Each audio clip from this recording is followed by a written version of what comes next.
కృష్ణకి తను వెన్నెల కాదు వైష్ణవి అని తెలిసిపోయిందని, వైష్ణవి అయితే చాలా ఆవేశంగా వెన్నెల దగ్గరికి వస్తుంది. వెన్నెల అప్పటికే కృష్ణ దూరమైనందుకు బాధపడుతూ ఉంటుంది. వెన్నెల అని గట్టిగా అరుస్తూ ఉంటుంది. అప్పటి వరకు బాధపడుతుందల్లా సడన్‌గా కోపంగా వచ్చిన వైష్ణవిని చూస్తూ నిలబడుతుంది. దాంతో "ఎందుకు నువ్విలా అందరికీ కూడా చాటింపు వేస్తున్నావు? నువ్వు వెన్నెలవు కాదు వైష్ణవి అని నేను చెప్పాను కదా! అయినా కూడా నువ్వే వెన్నెలవని అందరికి ఎందుకు తెలిసేలా చేస్తున్నావు?" అని అంటూ ఉంటాడు. దాంతో అక్కడికే వచ్చిన వైష్ణవి అయితే వరలక్ష్మి వాళ్ళైతే షాక్ అవుతూ ఉంటారు. ఇక ముందు నేను వెన్నెలలా నువ్వు వైష్ణవిలా ఉండాలని అనుకున్నాం కదా!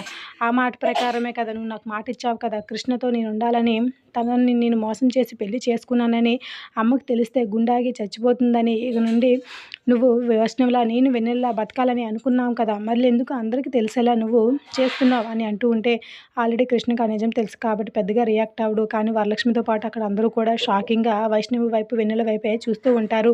ఈ విషయం తెలిసి అమ్మ ఎక్కడ గుండాగి చచ్చిపోతుందో అని విషయం చెప్పకనేసి నేను నీ దగ్గర మాట తీసుకున్నాను. అయినా కూడా నువ్వు అందరికీ నేను వెన్నెలను కాదు వైష్ణవినని ఏం చెప్పేసి ఊరేగుతూ ఉన్నావు. నేను కృష్ణని మోసం చేసి పెళ్లి చేసుకున్నానని తెలిస్తే అమ్మ ఏమైపోతుందో ఒక్కసారి కూడా నువ్వు ఆలోచించలేదా? ఎందుకు ఈ పని చేశావు? అని గట్టిగా నిలదీస్తూ ఉంటుంది. వైష్ణవి అయితే వెన్నెలని ఈ మాటలన్నీ ఒక్కొక్క మాట విన్న వరలక్ష్మి అక్కడున్న వాళ్ళందరూ కూడా షాక్ అవుతూ ఉంటారు.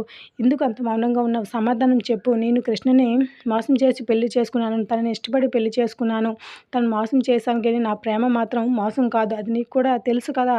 ఎందుకు నువ్విలా చేశావు? ఎందుకు నన్ను నమ్మించి మోసం చేశావు? చెప్పు వెన్నెల చెప్పు అని అంటూ ఉంటుంది. ఒక్కొక్క మాట కూడా షాకింగ్‌గా అనిపిస్తూ ఉంటుంది వరలక్ష్మి వాళ్ళకి. అలా మాట్లాడుతూ పక్కకి తిరిగేసరికి అక్కడ ఇంట్లో కుటుంబం అంతా ఉండేసరికి ఒక్కసారిగా వైష్ణవి అయితే షాక్ అవుతూ ఉంటుంది. వైష్ణవి మాటలకు అప్పటికే షాక్‌లో ఉన్న వరలక్ష్మి అయితే అలాగే తన వైపే చూస్తూ ఉండిపోతుంది. అయ్యో! ఇంట్లో అందరికి తెలిసిపోయిందా? ఏం చేయాలా? అనేసి వైష్ణవి అయితే కంగారు పడుతూ ఉంటే చలనం లేని బొమ్మల వరలక్ష్మి అయితే బిగుసుకుపోయి ఉండిపోతుంది. ఇది ఈరోజు promo. Like the video. Thanks for listening.